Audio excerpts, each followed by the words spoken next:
దేవుడు మన పక్షమునుండగా మనకు విరోధి ఎవడు? గ్రహించండి. తండ్రి, మీ కుమారుని ద్వారా ఈ భూమి మీద మాకు అందించిన సందేశంలోని లోతైన సంగతులు ధ్యానించడానికి మీరే మమ్మల్ని నడిపిస్తారని కోరుతూ, వింటున్న వారు ప్రతి ఒక్కరిలో తండ్రి ఈ దుఃఖ మనసును కలగజేస్తారని అర్థిస్తూ క్రీస్తున్నామని ప్రార్థన సమర్పిస్తున్నాము తండ్రి. ఆమేన్. ఈరోజు ఒక విచిత్రమైన సందర్భం మనం ధ్యానిద్దాం. చాలా అవసరమైనది. మత్తయి సువార్త, అందరూ బైబిల్ తీయండి. మత్తయి సువార్త 5వ అధ్యాయం. మత్తయి సువార్త 5వ అధ్యాయం 4వ వచనం. దుఃఖపడువారు ధన్యులు, వారు ఓదార్చబడుదురు. ఈ ఒక్క మాట ఈరోజు మనం ధ్యానించవలసిన అవసరం మాకు ఉంది. యేసుక్రీస్తు వారు చేసిన ప్రసంగాలలో ఇది బహుశా రెండో ప్రసంగం అనుకోవచ్చు. ఇది కొండ మీద ప్రసంగం అని పేరు పెట్టారు. 5వ అధ్యాయం నుంచి సుమారుగా 7వ అధ్యాయం వరకు ఇది కొండ మీద చేసిన ప్రసంగం. అయితే ఈ కొండ మీద ప్రసంగంలో యేసుక్రీస్తు వారు కొన్ని అమూల్యమైన సందేశాలలో కొన్ని మాటలు ఒత్తిడి తీసుకొచ్చాడు. ఆయన ఆ మాటల్లో ఒక మాట, దుఃఖపడువారు ధన్యులు, వారు ఓదార్చబడుదురు. దుఃఖపడువారు ధన్యులు, వారు ఓదార్చబడుదురు. దుఃఖపడువారు ధన్యులు. లోకం ఏమంటుందంటే దుఃఖం నుండి పారిపో అంటుంది, సంతోషాన్ని ఎత్తుక్కో అంటుంది. నువ్వెప్పుడు ఆనందంగా ఉండడానికి చూడు, దేని గురించి ఫీల్ అవ్వకు అంటుంది. ఏంటి? లోకం. లోకానికి విరుద్ధంగా దేవుడు చెబుతున్నది ఏంటంటే మీరు దుఃఖపడండి, అప్పుడు మీకు ధన్యత వస్తుంది. లోకానికి యేసుక్రీస్తు వారు చెబుతున్న దానికి చాలా వ్యత్యాసం మనకు కనబడుతుంది. ఈరోజు చాలా డిస్టర్బెన్స్ ఉందా? సౌండ్ ఎక్కువ పెట్టారా? వీలైతే నెక్స్ట్ వీక్ కొంచెం రిక్వెస్ట్ పెట్టండి. లోకల్గా మీరే అడగండి, బర్లేదు తగ్గిస్తారు. ఓకే. దుఃఖపడువారు ధన్యులు, వారు ఓదార్చబడుదురు. దుఃఖపడువారు ధన్యులు. ధన్యులు అనగానే సమాజంలో సొసైటీలో ఇచ్చే ఆన్సర్ ఏంటంటే ధనికులు ధన్యులు, ఐశ్వర్యం కలిగి స్థితిగతులు బాగుండి పేరు ప్రఖ్యాతులు కలిగిన వారు ధన్యులు. సొసైటీలో గుడ్ విల్ ఉన్నవారు ధన్యులు. ఇది లోకం ఇస్తున్న డెఫినేషన్. కానీ యేసుక్రీస్తు వారు అంటున్నారు చూడండి, దానికి పూర్తి విరుద్ధముగా ఏడ్చేవారు ధన్యులు అన్నాడు. ఏడ్చేవాడిని ఏమందంటే ఈ లోకం, వీడొక దరిద్రుడు అండి అంతే. ఏడ్చేవాడిని వేస్ట్ ఫెలో అంది. ఏడ్చేవాడిని పనికిరానివాడు అంది. ఏడ్చేవాడిని అసలు సమాజంలో వాడి గురించి మాట్లాడుకోవాల్సిన అవసరం లేదంది. కానీ ప్రభు అంటున్నాడు ఏడ్చేవాడే ధన్యుడు అంటున్నాడు. కొంచెం వింతగా ఉంటాయి యేసుక్రీస్తు వారు ఇస్తున్న స్టేట్మెంట్లు, కానీ నిజం ఏంటంటే అదే ఇప్పటికీ నిలిచిపోయేది. లోకం చెప్పేది ఎప్పుడు ఉండదు, గుర్తుపెట్టుకోండి. ప్రభు చెప్తున్న సూత్రాలు ఏంటంటే దుఃఖము లేకుండా సంతోషము లేదు, మారు మనసు లేకుండా రక్షణ లేదు. మరలా నీకు ధన్యత రావాలి అంటే ఏడవాలి, నీకు దుఃఖం ఉంటేనే సంతోషం వస్తుంది. సంతోషం తర్వాత మరలా వచ్చేది ఏంటంటే సింపుల్ లాజిక్, దుఃఖం వస్తుంది. యేసుక్రీస్తు వారు దేన్నో ఉద్దేశించి మాట్లాడుతున్నాడు. ఆయన దుఃఖపడేవారు అనగానే మీరు అందరూ అనుకుంటారు లోకంలో దుఃఖపడేవారు, ఏడ్చేవారు, శ్రమలతో అనగా కుటుంబ సంసార జీవితంలో దుఃఖపడేవారిని కూర్చొని చెప్పట్లేదు. ఏ దుఃఖాన్ని కూర్చొని మాట్లాడుతున్నాడు? ఏ దుఃఖాన్ని కూర్చొని ఒత్తిడి తీసుకొస్తున్నాడు? దేని కూర్చొని దుఃఖపడమని మనకు నేర్పిస్తున్నాడు. దుఃఖపడేవారు ధన్యులు అని ధన్యత వచనాన్ని ఆయన కొండ మీద ప్రసంగంలో ఆయన ప్రస్తావిస్తున్నాడు. అది ఈ కొండ మీద ప్రసంగం స్టార్ట్ అవడానికి కారణం ఏంటంటే యేసుక్రీస్తు వారు అలా వెళ్ళి కొండ మీద కూర్చున్నారట. శిష్యులు ఆయన దగ్గరకు వచ్చి ఏమన్నా చెప్పవా అన్నట్టు చూశారట. శిష్యులందరూ ఆయన దగ్గరకు వచ్చేసరికి శిష్యులకే కాదు జన సమూహానికి కూడా అందరికీ అర్థమయ్యేలా ఒక లోతైన వర్తమానాన్ని అందిస్తున్నాడు ఆయన.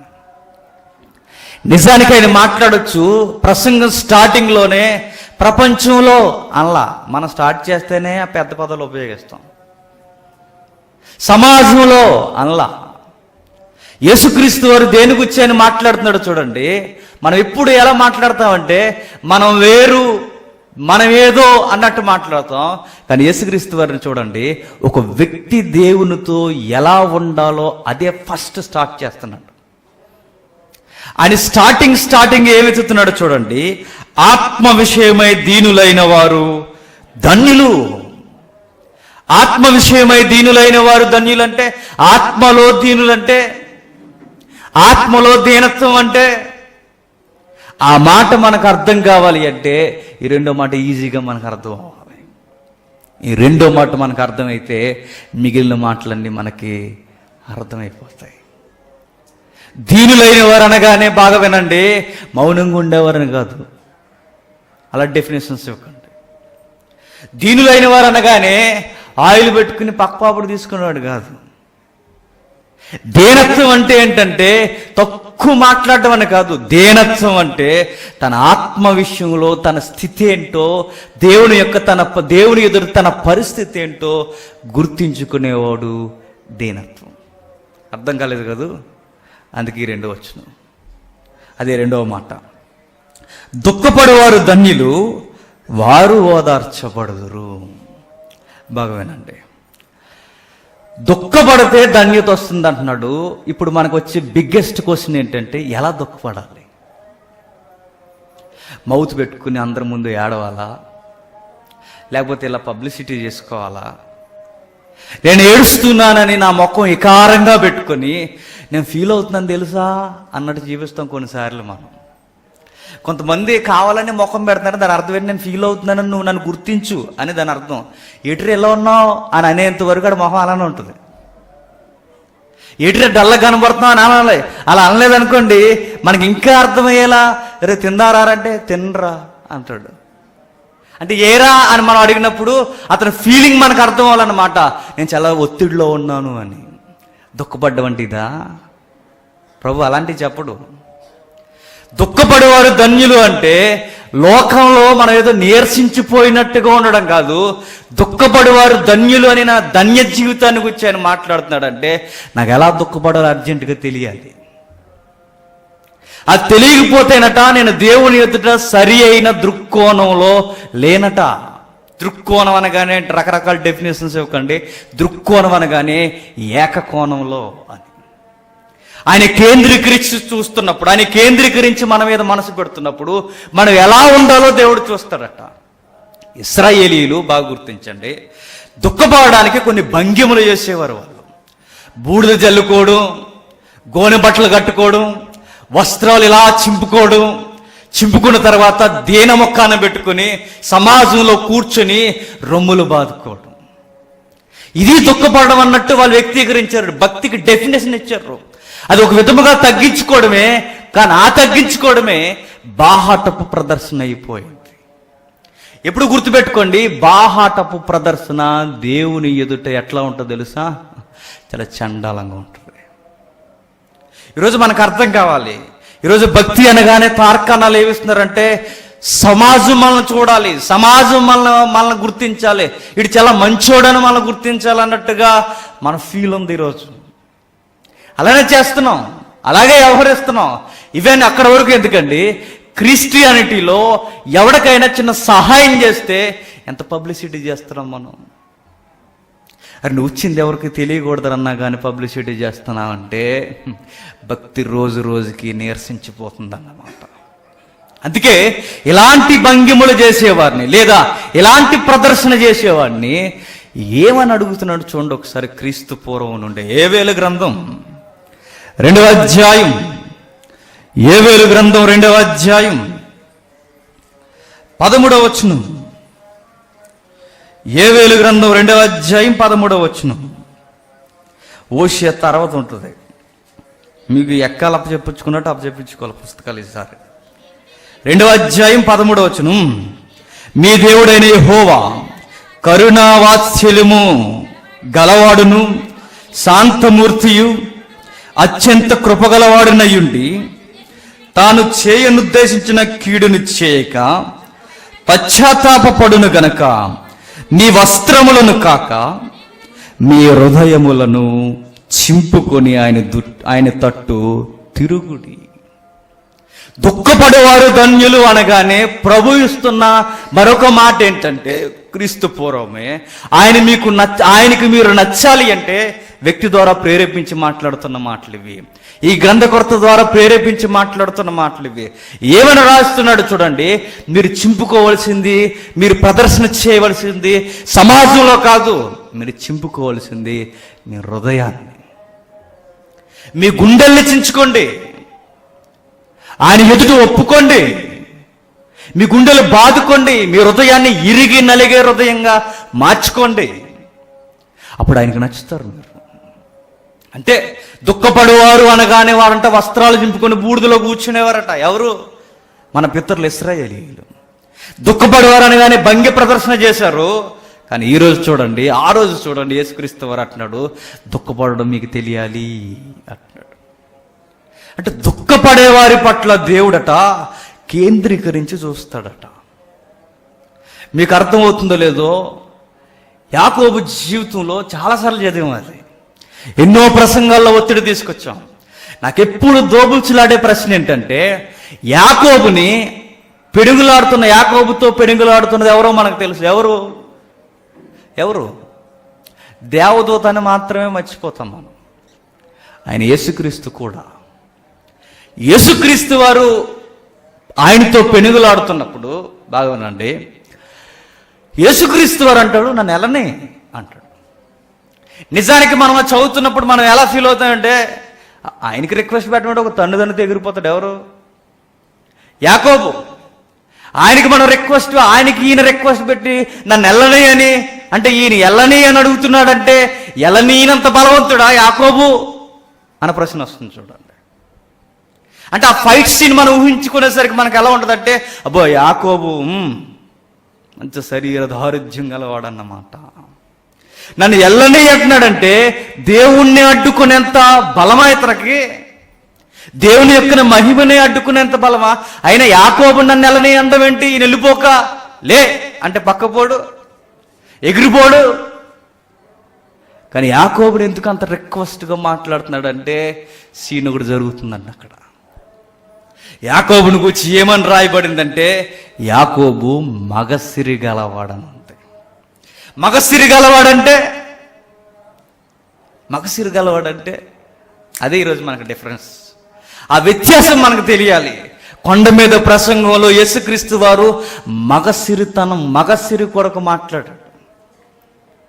లోకం అంటది, బాగా విన్నారు, లోకం అంటది ఏడవద్దు, అది చేతగానితనం అంటది. యేసుక్రీస్తు వారు అంటున్నాడు, ఏడవండి అంటున్నాడు. ఏడిస్తేనే మీకు ధన్యత అంటుంది. యాకోబు సీన్లో నాకు ఏదో కనబడుతుంది. యాకోబట ఎలనివ్వట్లేదట. ఎలనివ్వకపోతే ఏం చేస్తున్నాడయ్యా? అంత బలంగా అడ్డగిస్తున్నాడంటే నో. మరి ఏం చేస్తున్నాడు యాకోబు అంటే, ఏడ్చేస్తున్నాడట. అర్థమవుతుందా? యాకోబు ఏడుస్తున్నాడట. నువ్వు వెళ్ళడానికి వీల్లేదు. ఏడ్చేవాడిని బైబిల్ ఏమైనా ప్రమోట్ చేస్తుందంటే మగాడు అంత. ఏడ్చేవాడిని లోకం ఏమందంటే ఆడంగి గలవాడు అంతే. చూస్తారు ఒకసారి? చూద్దాం. ఓషియా గ్రంథం 12వ అధ్యాయం. అందరూ బైబిల్ ఓషియా గ్రంథం 12వ అధ్యాయం 3వ వచనం నుండి.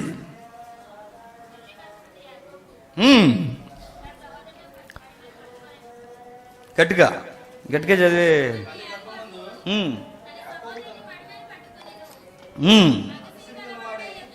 మగసిరి గలవాడే అతడు, దేవునితో పోరాడను. మగసిరి గలవాడే అతడు అనగానే చాలా కాలం వచ్చిన ఇమేజ్ ఏంటంటే, ఇక మామూలుగా ఉండడు అనమాట. ఎవరు? యాకోబు. ఆయన కటౌట్ మామూలుగా ఉండదన్న ఫీలింగ్ మనకు వస్తుంది. మగసిరి గలవాడు అనగానే కింద ఎక్స్ప్లెనేషన్ ఇస్తున్నాడు చూడండి. అతడు దూతతో పోరాడి జయమందును. దూత అనగానే మీరు కన్ఫ్యూజ్ అయిపోకుండా, దూత అనగానే మధ్యవర్తి. ఆ మధ్యవర్తి ఎవరు మనకు తెలిసి, నరులకు దేవునికి మధ్యవర్తి ఎవరు? యేసుక్రీస్తు. అంటే అక్కడ ఫైట్ చేసేది ఎవరు? యేసుక్రీస్తు. బిగ్గెస్ట్ సబ్జెక్ట్ ఇప్పుడు అవ్వదక్క. అంటే టూకీగా మనం మాట్లాడుకుంటే, బ్రీఫ్గా మనం మాట్లాడుకుంటే, కొంచెముగా మనం ఆలోచిస్తే, యాకోబుతో ఫైట్ చేసేది ఎవరై అంటే యేసయ్యే. ఆ యేసుక్రీస్తు వారిని వెళ్ళనివ్వడం లేదట ఎవరు? యాకోబు గారు. వెళ్ళలేకపోయేసరికి యాకోబు గారిని గురించి సర్టిఫికెట్ ఏమిస్తుందంటే అతను వెళ్ళనివ్వట్లేదు. మగసిరి గలవాడు. ఎట్లా మగసిరి గలవాడంటే కన్నీళ్లు విడిచి అతన్ని బతిములాడుకొనెను. మగసిరి గలవాడంటే ఫైట్ సీన్ కాదట అక్కడ. మరి ఫైట్ చేయట్లేదట, మరి పోట్లాడడం లేదట, అడ్డుకునే పరిస్థితి కాదట. మరి ఏం జరుగుతుంది అంటే ఏడుస్తాడట, ప్లీజ్ నన్ను వదిలి వెళ్ళొద్దు. దేవుడు ఎందుకు వెళ్ళలేకపోతున్నాడు అన్న ప్రశ్నకు ఆన్సర్ ఏంటంటే ఏడ్చేవారిని చూస్తూ చూస్తూ వదిలి వెళ్ళలేడు. కొండ మీద ప్రసంగులు ఎంత సీక్రెట్ చెప్తున్నాడో చూడండి. ఆయన దేవుని మనసును పట్టుకునే ఎలాంటి మర్మాన్ని ఆయన ప్రస్తావించాడో చూడండి. దుఃఖపడే వారిని చూస్తూ ఆయన వదిలి వెళ్ళిపోడట. ఎందుకంటే ఆయన కరుణా వాత్సల్యము గలవాడు, శాంతిమూర్తి, సమాధానకర్త, ఏడ్చేవాడిని ఓదార్చేవాడు, కరుణామయుడు, దయామయుడు. ఆయన ఏడుస్తున్న వారిని దాటి వెళ్ళిపోలేడట. యాకోబు దాటి వెళ్లకుండా ఆపింది ఏదయ్యా అంటే బలం కాదట, మరి ఏడుస్తున్నాడట. ప్లీజ్ మై లార్డ్, నన్ను దాటి నువ్వు పోవడానికి వీల్లేదు. అరే నా నెలనివయ్యా అంటే కాళ్ళు పట్టుకుని అడుగుతున్నాడట. దుఃఖంలో దుఃఖం ఏంటో చెప్పిన, కాళ్ళు ఎర్రగొట్టాడు ఎవరు? ఆయనే. అయినా ఏడుస్తున్నాడట. ప్లీజ్, నా అవయవాలు ఇరిగిపోయినా, నా గుండె పగిలిపోయినా, నా కళ్ళు పోయినా, ఏమైనా, ఇదే మాట అనొచ్చు సారంలో, ఏమైపోయినా పర్లేదు, నా నడుముకి ఎర్రగొట్టేసినా పర్లేదు, నువ్వు నన్ను దీవించకుండా వెళ్ళడానికి వీల్లేదు. ప్లీజ్. సీక్రెట్ ఒకటి చెప్పిన, 20 ఏళ్ళ నుండి ఒక బాధను వ్యక్తీకరిస్తాడు. నేను 20 ఏళ్ళ నుండి వానకు తడిసిపోయాను, వానకు తడిసా, ఎండకు ఎండిపోయా, రాత్రులు నాకు నిద్ర లేదు, ఏ రోజు నేను సరిగ్గా నిద్రపోయిందే లేదన్నాడు. కానీ విచిత్రం ఏంటో చెప్పిన, ఎన్నో రాత్రులు నిద్రపోలేదట. కానీ ఒక్క రాత్రి నిద్రపోలేదు, ఆ లైఫ్నే మార్చేస్తుంది. ఎన్నో రాత్రులు నిద్రపోలేదు, కానీ విచిత్రం ఏంటో చెప్పిన, ఎన్నో రాత్రులు నిద్రపోకుండా ఎంత దుఃఖపడినా సుఖం లేదు. నిజమైన దుఃఖం ఏంటంటే దేవుని దగ్గరికి వచ్చి ఏడవాలి. నువ్వు ఎన్ని రోజులు పడుకోలేదు, ఎన్ని రోజులు ఫీల్ అవుతున్నావు దేవుడు అడగడు. నా దగ్గరకు వచ్చి నువ్వెప్పుడు ఏడ్చావు అని అడుగుతాడు. నువ్వు ఇరుగు పొరుగు వారి దగ్గర, నీ స్నేహితుల దగ్గర, నీ పక్కింటి దగ్గర, నీ అంకుల దగ్గర, ఆంటీ దగ్గర, మీ వదినమ్మ దగ్గర, మీ అన్నయ్య దగ్గర, పిల్లల దగ్గర, మీ నాన్న దగ్గర, మీ తల్లి దగ్గర, ఇది కాదు. పరుగు పరుగులు వచ్చి మోకాళ్ళేసి దేవుని దగ్గర ఏడండి. ఏడ్చేవారు ధన్యులు. ఎలా ఏడవాలయ్యా అంటే ఒక ఫస్ట్ స్టెప్ మనకు కనిపిస్తుంది, యాకోబులా ఏడవాలి. దుఃఖపడేవారు ధన్యులను ఒక ట్యాగ్ లైన్ ఇచ్చినట్టు ఇచ్చాడు యేసుక్రీస్తు వారు.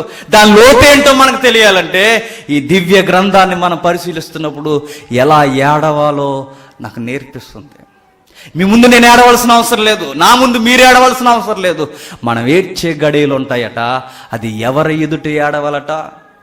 దేవుని ఎదుట. దేని కొరకు ఏడవాలంటే యేసుక్రీస్తు వారు అంతా చెబుతున్నది ఆధ్యాత్మిక తీవ్రత కొరకే. దేని కొరకు నేను ఏడవాలయ్యా అంటే నాకు సొమ్ము రాలేదని ఏడవకూడదట, నాకు ప్రమోషన్ రాలేదని ఏడవకూడదట, నా చదువుల కొరకు, ఈరోజు ఏదో రాస్తున్నారు పంచాయతీ సెక్రటరీ కొరకు, వీటి కొరకు కాదట నేను ఏడవలసింది. నేను ఏడ్చేది వీటి కొరకు కాదట. మరి నేను దేని కొరకు దుఃఖపడాలంటే, మనం కాంపిటేటివ్ ఎగ్జామ్ రాశాను, 1 మార్కులో పోయిందని నేను ఉపవాసం ఉండకూడదట. మరి నేను దేని కొరకు ఏడవాలంటే నా స్థితిని ఎదుట బాలేదని ఏడవాలట. నా లైఫ్ స్టాండింగ్ నీ ఎదుట బాలేదు ప్రభువా, ఏ విధముగా చూసినా నీ ఎదుట నేను దుర్మార్గుడను, పాపాత్ముడను, నీ ఎదుట కనీసం నిలబడి తలెత్తడానికి కూడా అర్హత లేని వాడిని, ప్లీజ్ అని పాదాలు పట్టుకుని ఆడవాలట, నన్ను దాటిపోవద్దయ్యా అని. మరొక క్లాసిక్ ఎగ్జాంపుల్ ఉంది బైబిల్లో. ఒకరోజు ఒక పరిసయ్యుడు యేసుక్రీస్తు వారిని బహుశా లంచ్కి అయి ఉంటుంది, లంచ్కి పిలిచాడు. భోజనానికి వెళ్ళిన తర్వాత స్పీకర్స్ ఎవరైనా వస్తున్నారంటే ఐటమ్స్ ఎలా ఉంటాయి ఒకసారి నాతో ఒక వారం తిరగండి, చూపిస్తా. వద్దన్నా వండుతారు, సింపుల్గా ఉండండి అన్న ఉంటారు. ఎందుకంటే వాళ్ళ లవ్ ఎక్స్ప్లెనేషన్ అన్నమాట. విచిత్రం ఏంటంటే యేసుక్రీస్తు వారే లంచ్కి వస్తున్నారంటే మామూలుగా ఉండదు, మెను డిస్ అదిరిపోయి ఉంటుంది ఆ రోజు. యేసుక్రీస్తు వారి ఐటెం చూసి అబ్బాయి బాగుందయ్యా అని ఫీల్తోనే వండుతారు, వండరు. ఇప్పుడు మేము ఇప్పుడు ఎవరైనా మనకు వండారు అనుకోండి, వెళ్ళేటప్పుడు చిన్న మాట అనాలన్నమాట, మా కర్రీ చాలా బాగున్నాయి అనగానే అంతే, ఇంకా అంతే సంగతులు. ఇంకా ఆ మాట కొరకే, నిజానికి ఏలం చేస్తున్నాను కాదు, కానీ తింటున్న వ్యక్తిని మెప్పించాలని వండుతారు. యేసుక్రీస్తు వారిని కూడా అనేక ఐటమ్స్తో నాకు తెలిసి కుమ్మేసి ఉంటారు ఆ రోజు. కానీ విచిత్రం ఏంటో చెప్పిన, ఐటమ్స్ మీద మనసు లేదు ఆయనకి. భోజనం దగ్గర కూర్చున్నాడట, ఎలా కూర్చుంటారు యూదులు కూర్చుని తినే విధానం వేరు.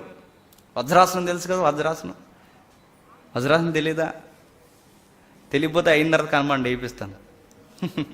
వజ్రాసనం అంటే మోకాలు రెండు వెనక్కి ఇరిచి, కాళ్ళు వెనక్కి ఇరిచి దాని మీద కూర్చోడు. ఎక్కువగా యూదులు ఈ స్టైల్లోనే కూర్చునేవారు. ఇలా కూర్చుని ఉన్నారు లంచ్కి, లంచ్ ఆర్ డిన్నర్ ఏదో ఒకటి, మొత్తం మీద ఫుడ్. కూర్చోడానికి ఉన్నప్పుడు ఎవరో ఒక స్త్రీ అట అలా మెల్లగా ఎలా వచ్చిందో తెలియదు, అలా వెనక్కి వచ్చిందట. ఆయన పాదాల దగ్గరికి వచ్చి అలా దిగిపోయి ఆయన పాదాలు పట్టుకొని ఏడుస్తుందట. ఏడుస్తూ ఆ కన్నీళ్లతో ఆ పాదాలు కడుగుతుందట. అప్పుడు యేసుక్రీస్తు వారు అంటాడు, నీ ఐటమ్స్ బాగున్నాయి పరిసేయుడు అనలా, నీకు విషయం తెలుసా, ఇక్కడున్న అట్మాస్ఫియర్ అన్నిటికన్నా ఈమె ఏడ్చే విధానం నాకు నచ్చింది అన్నాడు. ఏడ్చేవారిని ఎలాంటి పరిస్థితుల్లో ఉన్న దేవుడు వారి మీదే దృష్టి కేంద్రీకరిస్తాడు.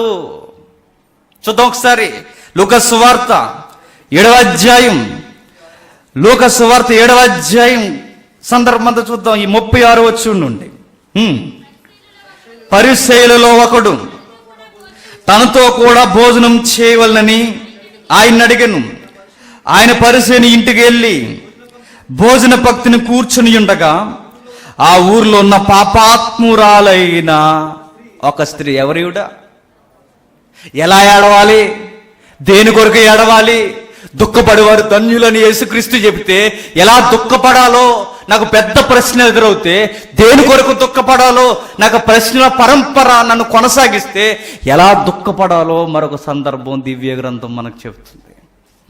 ఆమె ఏడ్చేది దేని కొరకయ్యా అంటే గుర్తుపెట్టుకోండి, ఈ భోజన భక్తిలో నాకు ప్లేస్ లేదని ఏడవట్లా.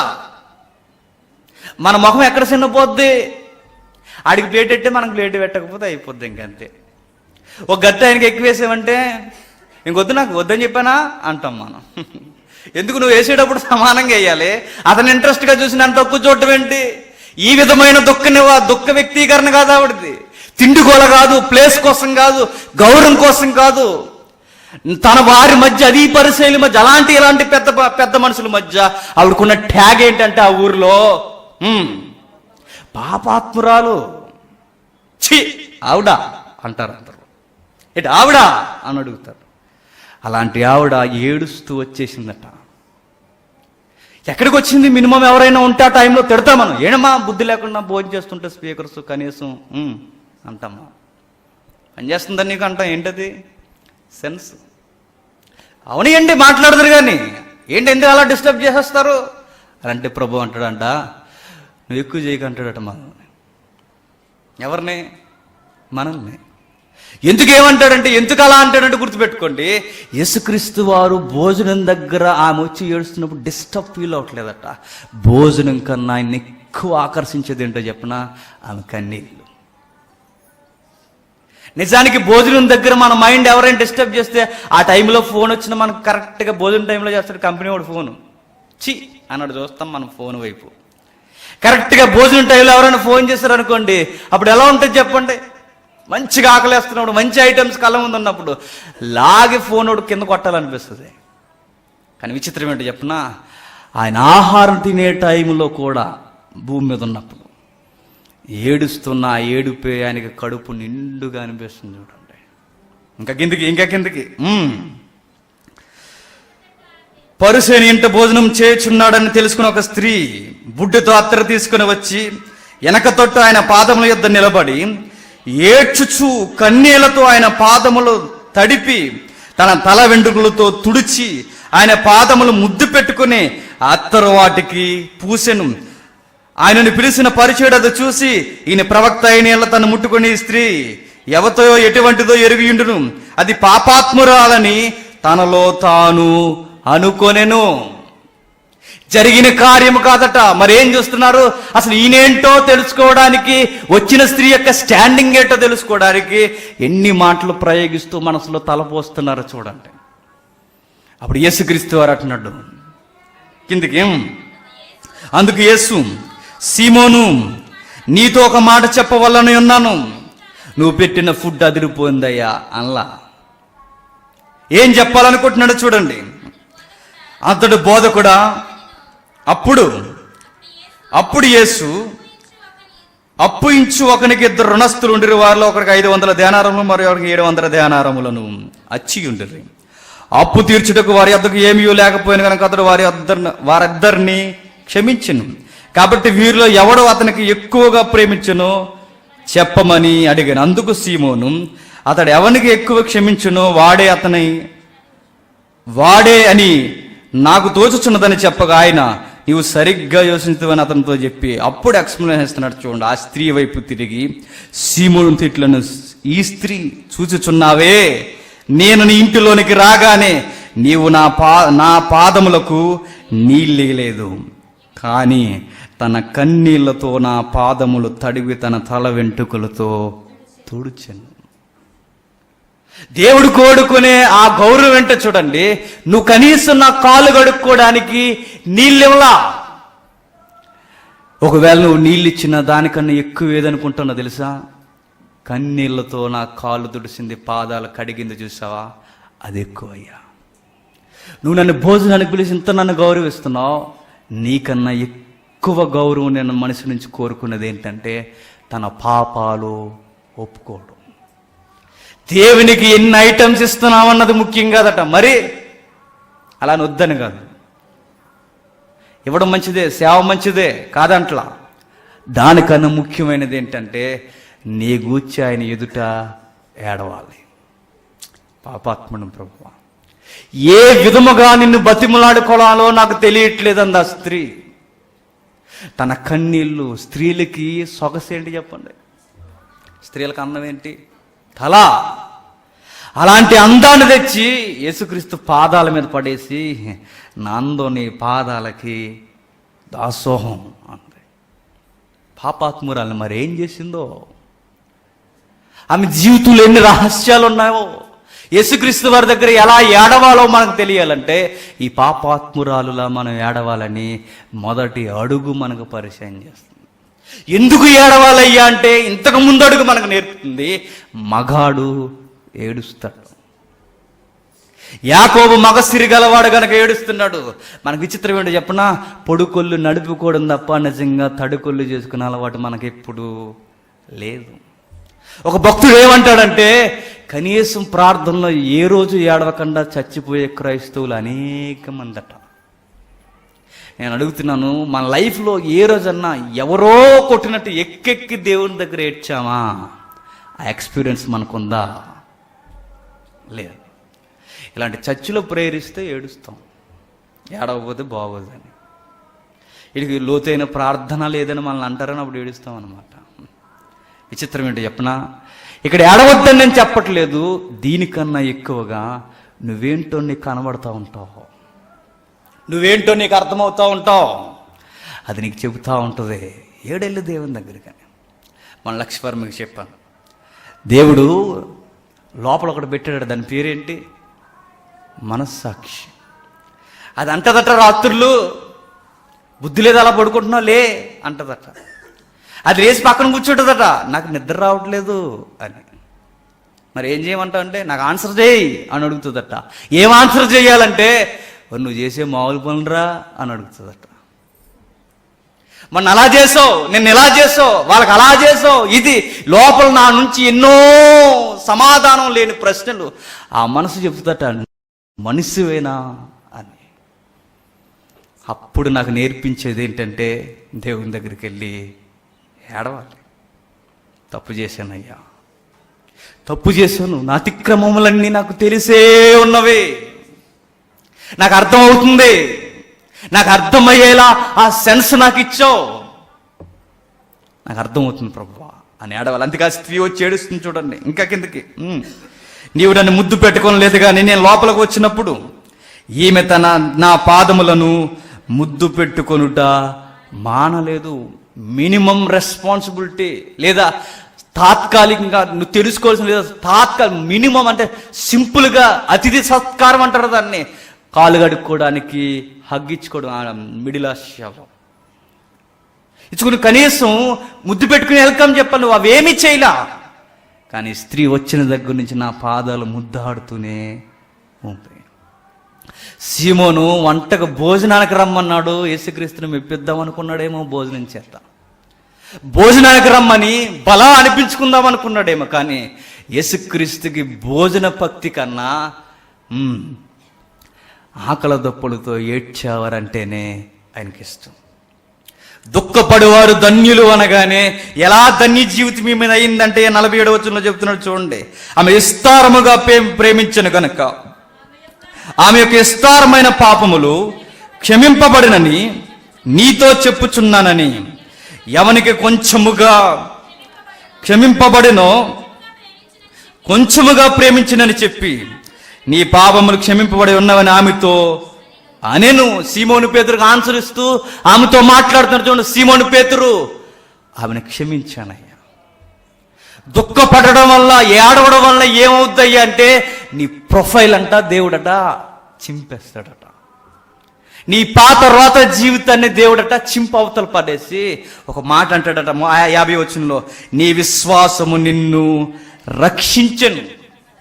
ధన్యత అంటే ఏంటి? ధన్యత అంటే ఏంటి? ధన్యత అన్న పదానికి అర్థం ఏంటంటే సేఫ్టీ జోన్లోకి రావడం. ఏడవడం వల్ల ఏమైందయ్యా ఈ స్త్రీ కంటే? ధన్యత వచ్చింది. ధన్యత అంటే రక్షణ భాగ్యము వచ్చింది. దేని కొరకు ఏడమని కొండ మీద ప్రసంగంలో ఆయన చెబుతున్నాడు, దేని కొరకు దుఃఖించమని కొండ మీద ప్రసంగంలో చెబుతున్నాడు అంటే, మీ పాపాల కొరకు ఏడవండి, మీ రోత జీవితం కొరకు, మీ పాత జీవితం కొరకు ఏడండి దేవుని దగ్గర. అప్పుడు మీకేం వస్తుంది తెలుసా? ధన్యత. ఈ తల్లికి ధన్యత వచ్చిందా? వచ్చింది. యాకోబుకి ధన్యత వచ్చిందా? వచ్చింది. ఇలా ఎన్ని స్టేట్మెంట్లు మనం చూడాలి. ఎన్ని బైబుల్లో కదిపినా వారికి ధన్యత ఎట్లా వచ్చింది అంటే ఏడ్చి ఏడ్చి ఏడ్చి సంపాదించారు. మరొక ప్రాముఖ్యమైన సంగతి, ఇప్పుడు ఏడకపోతే ప్రాబ్లమా అని మనకు ఒక మొండి ప్రశ్న వస్తుంది. ఒక విషయం చెప్పనా, లూకా గారు కొంచెం డిఫరెంట్గా రాశాడు. ఇదే మాటని కొంచెం డిఫరెంట్గా, కొంచెం డెప్త్గా ఇచ్చాడు ఆయన. ఆ మాట చూస్తే నిజంగా బాహ్యంగా మనం ఏడకపోవచ్చేమో కానీ హృదయం భయపడుతూ ఏడుస్తుంది. చూద్దాం ఒకసారి. లూకా సువార్త 6వ అధ్యాయం, లూకా సువార్త 6వ అధ్యాయం 21వ వచనం. లూకా సువార్త 6వ అధ్యాయం, మీరు తృప్తిపరచబడుదురు, ఇప్పుడు ఏడ్చుచున్న మీరు ధన్యులు. మరలా ఒకసారి చదవండి.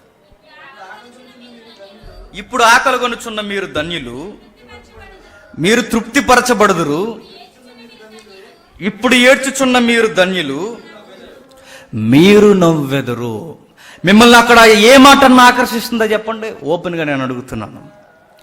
6వ అధ్యాయం 21వ వచనంలో అక్కడున్న మాటకి ఇక్కడున్న మాటకి ఏదో వ్యత్యాసం, ఏదో భయం గొలిపే పరిస్థితి మనకు కనబడుతుంది. ఏమిటది? రెండూ భయం అయితే మరీ ధన్యత.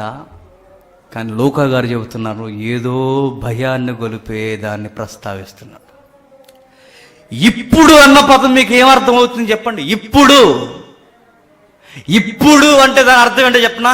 ఈ రోజు నువ్వు వేడకపోతే శాశ్వతంగా ఏడ్చే ఒక కాలం ఉంది. ఈ రోజు మీరు ఏడవకపోతే ఒక రోజు మీరు దిగజారిపోయే కాలం ఉంది. అదేదది? నరకం. ఆ ఏడ్పిక ఆగదిక.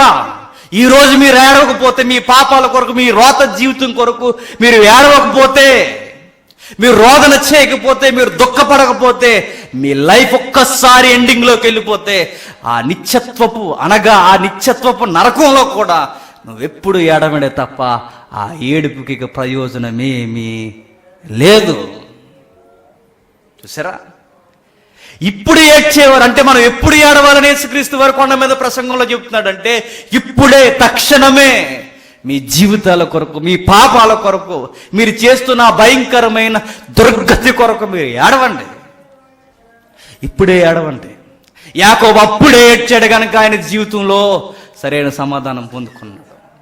ఆ స్త్రీ అప్పుడే, ఆ పాపం స్త్రీ ఏడ్చింది కనుక, ఇప్పుడే తన జీవితంలో అప్పుడే ఏడ్చింది కనుక తన జీవితంలో సమాధానం, ధన్యత పొందుకుంది.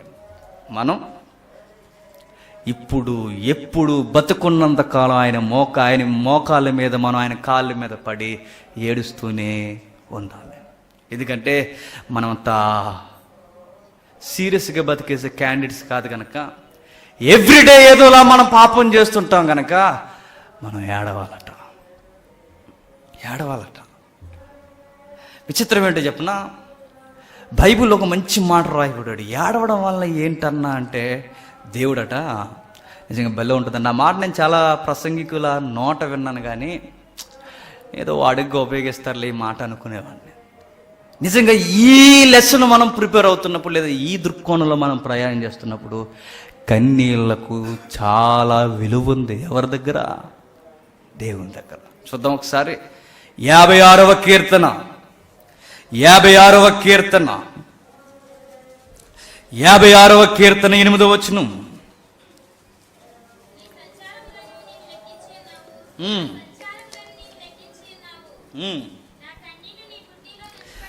నా కన్నీళ్ళు నీ బుడ్డిలో నుంచబడి ఉన్నవి, అవి నీ కవులలో కానబడునుగాక. చూడండి ఏమంటున్నాడు. కన్నీళ్ళని దేవుడు ఏం చేస్తాడట? దాస్తాడట. బాటిల్స్లో ఆయన భద్రం చేస్తాడట. కన్నీళ్ళకి దేవుడు చాలా విలువనిస్తాడట. ఏడ్చే వాళ్ళని చూసి దేవుడు చాలా దృష్టి కేంద్రీకరించి చూస్తాడట. ఆ కన్నీళ్ళు కూడా భద్రం చేసి ఎంత ఏడ్చావో రాసుకుంటాడట. మనం ఎప్పుడన్నా ఏడ్చామా? ధారాళంగా చెప్పండి. ఒక గ్లాస్ ఏడ్చామా? స్పూన్ కూడా ఏడవడమ్మా. స్పూను డ్రాపులు, పోలియో డ్రాపులు వేస్తారు చూసారు, అలా ఏడుస్తాం మనం. టిక్కుమని 2 పడతాయి అన్నమాట. చాలే అన్నట్టుగా.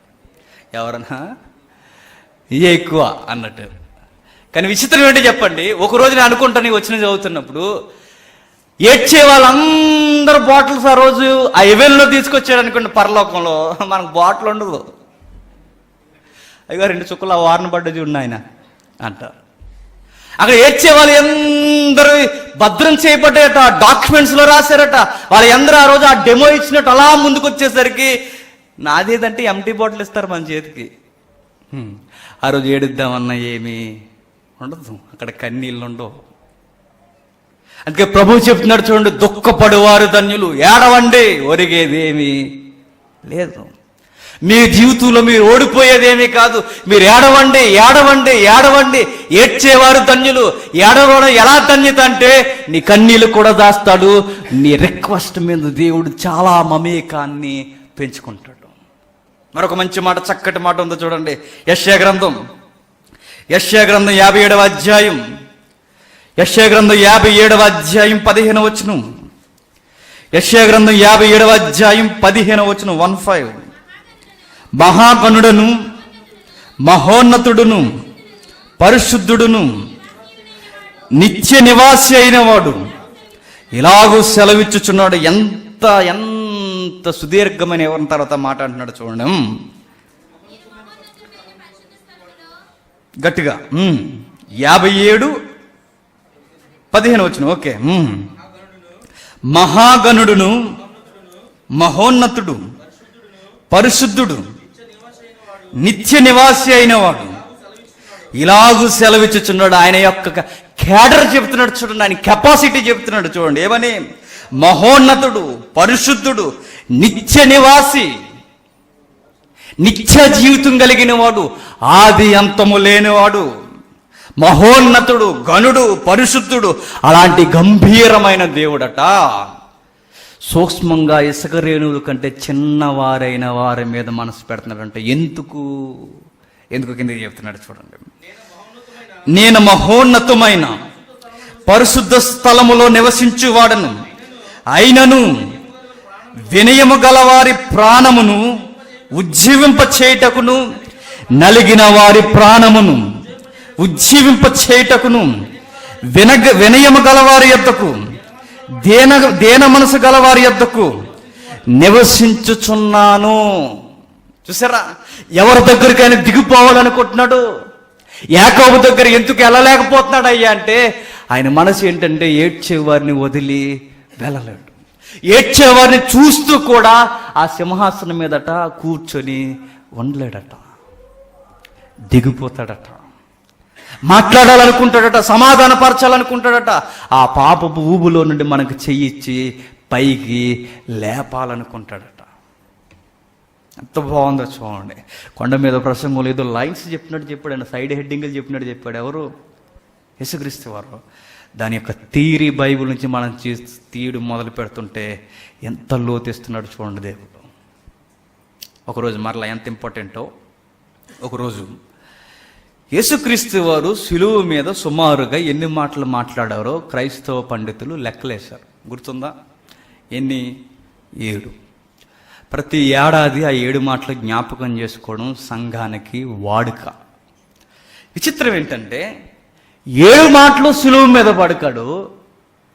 7 మాటలకి ముందే యెరూషలేము ఈదుల్లో నడుస్తూ ఒక మాట పలికాడు. ఆయన పలుకుతున్న ఆ మాట పలుకుతున్నప్పుడు ఆయనకి జరిగిన పరిస్థితి ఏంటంటే, ఆయన ఈపట నాగలు దున్నినట్టు దున్నేశారట. బీడు భూమి మీద నాగలు దున్నుతుంటారు చూసారా, నల్లరేగడిని. ఆ దున్నినప్పుడు నల్లరేగడి ఎలా లెగుస్తుందో చూడండి, అలా దున్నుకుంటూ వెళ్ళిపోతే స్పష్టంగా కనబడతాయి నాగలతో ఎలా దున్నారో. యేసుక్రీస్తు వారి ఈపుని కూడానట అలానే నాగలు పెట్టి దున్నితే ఎలా ఉంటుందో అలా అయిపోయిందంట. అనే వెనక పార్శ్వం అంతా, వెనక ఈపంతా అలా అయిపోయిందట. రోమీలు ఎలా కొడతారంటే బాగానండి, ఒక ఫోల్ ఉంటుంది, ఒక స్తంభంలా, దానికి కట్టేసి కొడతారు. ఎందుకంటే దెబ్బలు తగినప్పుడు పొజిషన్ మానకుండా ఉండాలి అంటే దాన్ని కట్టావు అనుకోండి, ఇంకా అటు ఇటు తిరగడానికి ఉండదు. నువ్వు ఎటు తిరిగినా కరెక్ట్గా ఈపి పొజిషన్ వస్తుంది అనమాట అక్కడ కడితే. అలా యేసుక్రీస్తు వారిని కట్టి నాగలు దున్నినట్టు దున్నేశారట. కానీ విచిత్రం ఏంటో చెప్పనా, అప్పటికే శరీరం అంతా ఒత్తిడికి గురైపోయింది. కొరడా దెబ్బలంటే మామూలు కొట్టరు వాళ్ళు. మీకు ఆల్రెడీ మెసేజ్లో చెప్పాను, మీకు గుర్తుందో లేదో. ఆ కొరడాలకి చివర, ఈ కొరడాలు కాదు, మనకి నిమ్మకాయలు తెచ్చుకుని మీసాల మీద పెట్టి అది కాదు, ఆ కొరడా కాదు అది. అట్టపాటమ్మ సౌండ్ తప్ప నిజాన్ని తగలదు. ఈసారి వచ్చినప్పుడు నేను కొట్టనా అని అడగంటే వద్దంటాడు.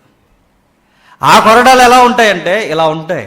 ఆ చివరి కొరడాలకి ఇలా ఏదో ఒక ఆడవాళ్ళకి జడలు వేస్తారు చూసారా, అలా జడలు వేసినట్టు. ఎవరు మన ఆఫ్రికన్స్ చేసుకుంటారు అనుకుంటా ఎక్కువ జడలు. ఆస్ట్రేలియాలో ఎవడో ఉండేవాడు, ఆడి పేరు ఆస్ట్రేలియా టీంలో సైమన్. అతను గుండె చూసారు జడలుగా ఉండే, అలా ఉంటాయి అన్నమాట ఆ కొరడకి. ఆ జడలకి చివరన, ఆ తాళ్ళకి చివరన జంతువుల యొక్క ఎముకలు సన్నగా చెక్కి దానికి చివరి కొనను కడతారన్నమాట. ఆ విచ్చు కొడితే అలా పట్టుకుంటే, అలాంటి విచ్చు కొడుతుంటే అది ఈపు ఎలా అయిపోయిందట, నాగల దున్నినట్టు అయిపోయిందట. యెషయాలో ఉంటుంది. అలా కొట్టేశారు, రక్తం ఏరులై పారేసింది. ఆ రోజు యెరూషలేములోనట ఒక రచయిత అంటాడు, రక్తం అట ఏరులై పారిందట, క్రీస్తు రక్తం. ఎక్కడెక్కడ పారింది అంటే అదిగో ఆ పిలాతు గుమ్మంలో పారింది, యెరూషలేము ఈదుల్లో ధారాళముగా కారిపోయింది. అలా తీసుకెళ్ళిపోతున్నారు, కొరడా దెబ్బలు కొడుతూ శిలువ మురానును భుజం మీద వేసి తలకి ముళ్ళ కిరీటం పెట్టి అవమానిస్తూ హేళన చేస్తూ, అప్పటికే నిద్ర లేదు, అప్పటికే భోజనం లేదు, ఆయన జీవితం ఇంకా అప్పటికే మనమైతే ఆవిరైపోతామేమో. అలా టైంలో ఆయన సిలువను మోసుకుంటూ వెళుతుంటే కొందరు స్త్రీలట ఏడుస్తున్నారట. చూద్దాం ఒకసారి లూకాసు వార్త 23వ అధ్యాయం. సీన్ మనసులో పెట్టుకోండి. లూకాసు వార్త 23వ అధ్యాయం 27-28. ఆయనను గూర్చి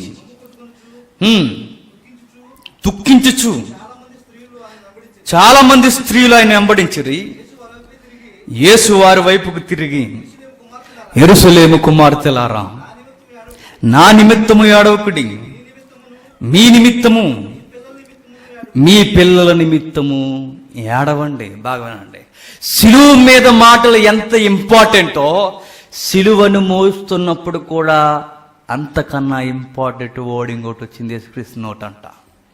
అది ఏంటయ్యా అంటే ఏడొద్దు అని చెప్పలా, ఏడ్చే విధానంలో క్లారిటీగా ఏడవండి.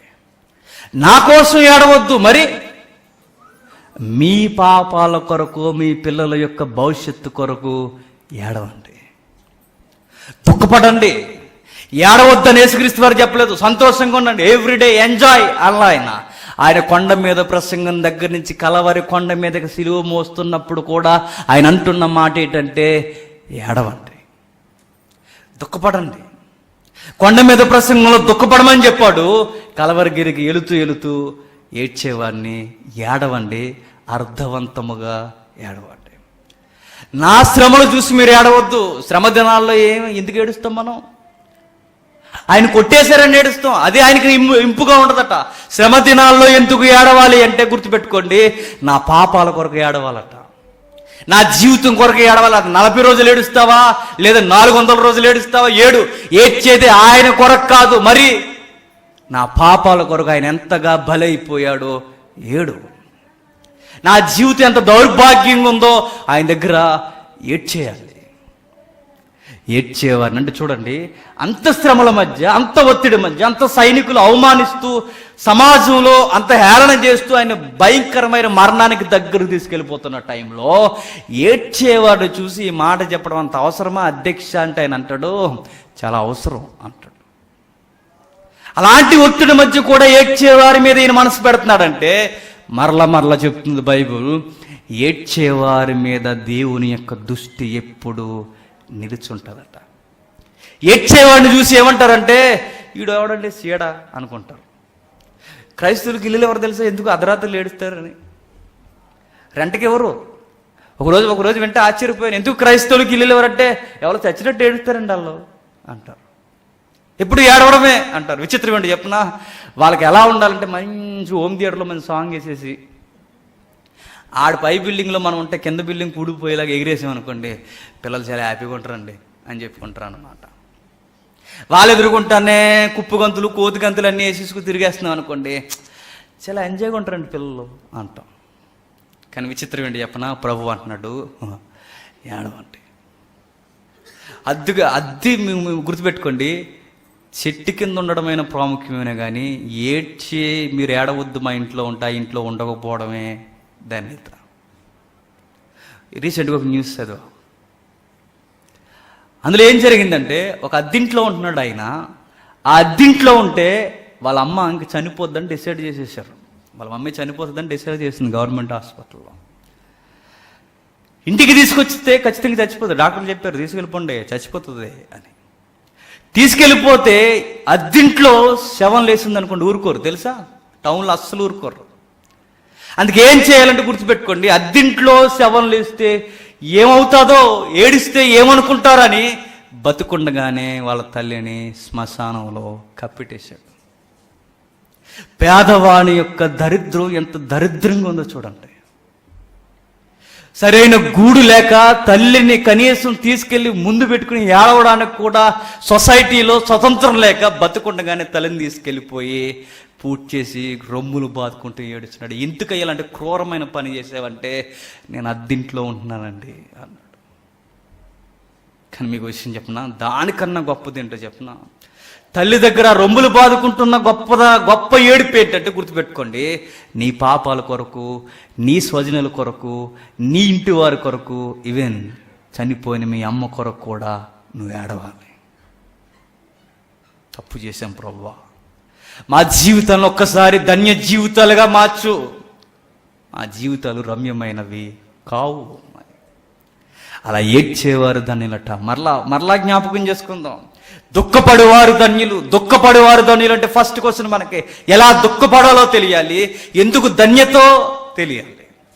దుఃఖపడేవారు ధన్యులు అంటే ఎలా దుఃఖపడాలంటే ఇదిగో ఈ సందర్భాలన్నీ నాకు చెప్తున్నాయి. నువ్వు ఇలా దుఃఖపడు, ఇలా ఏడు ఆయన దగ్గర అని. దుఃఖపడడం వల్ల ఏంటయ్యి అంటే నీ కన్నీళ్ళు ఆయన భద్రం చేస్తాడు.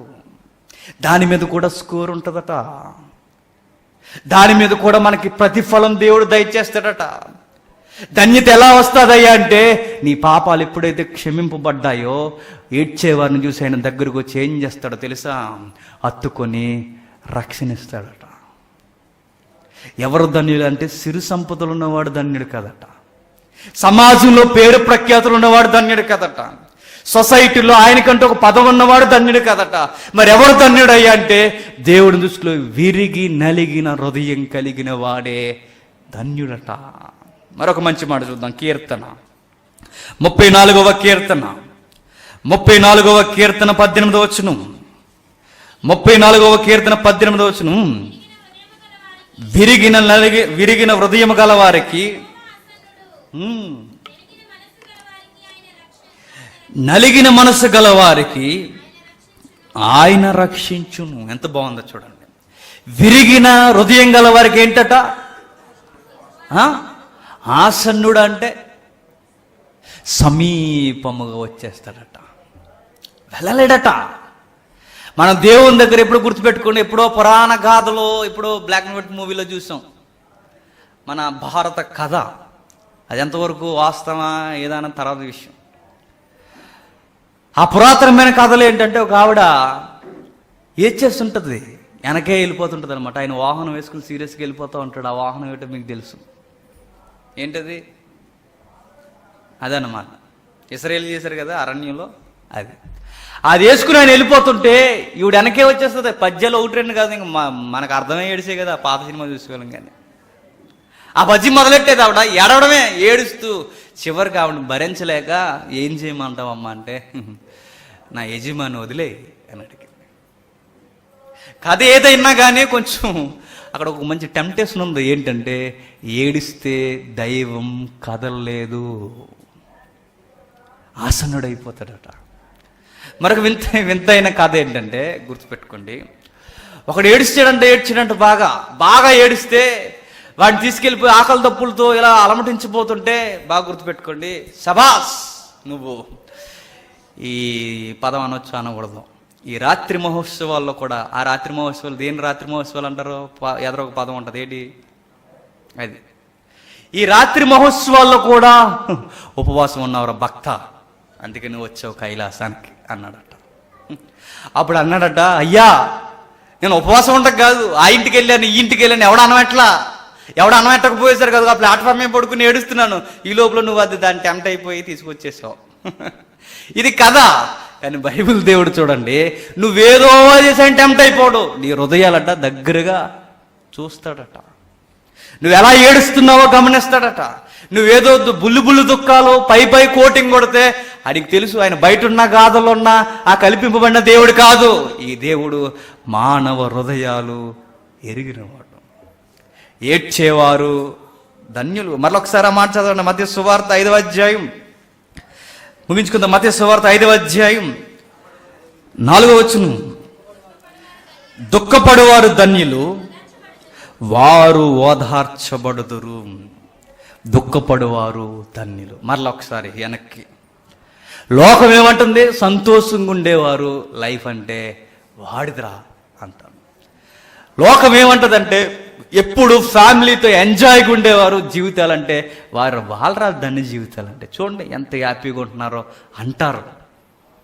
ఎప్పుడు ఏడుస్తూ దిగేలుగా దేవుని దగ్గర మొరడుతూ ఉంటారు చూశారు.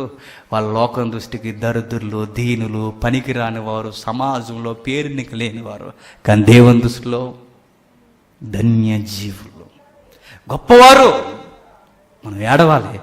ఏడ్చే అనుభవం లేకపోతే మదర్ తెరీసా అంటది, మదర్ తెరీసా గొప్ప ప్రార్థన చేస్తాంట తల్లి.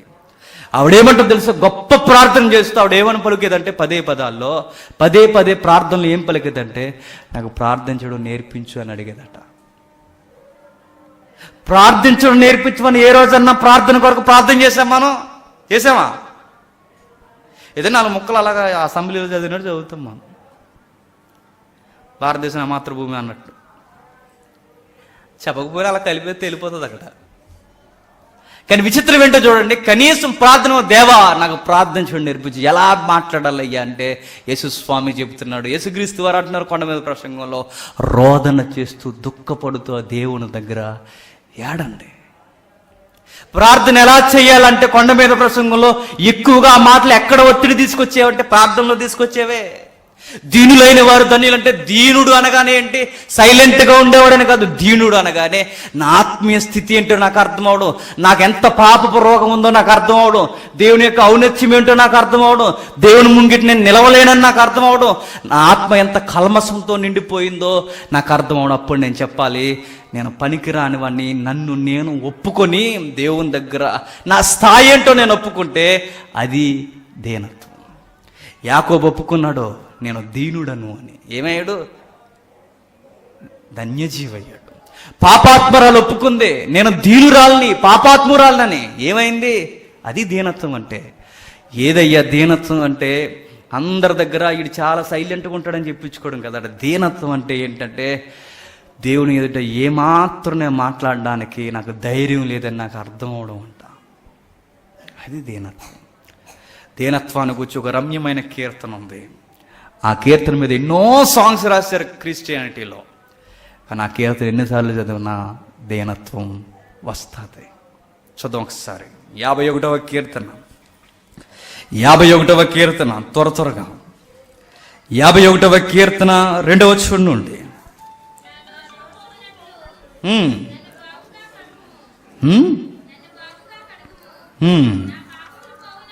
నా పాపములు పోవునట్లు నన్ను పవిత్రపరచుము, నా అతిక్రమములు నాకు తెలిసే ఉన్నవి.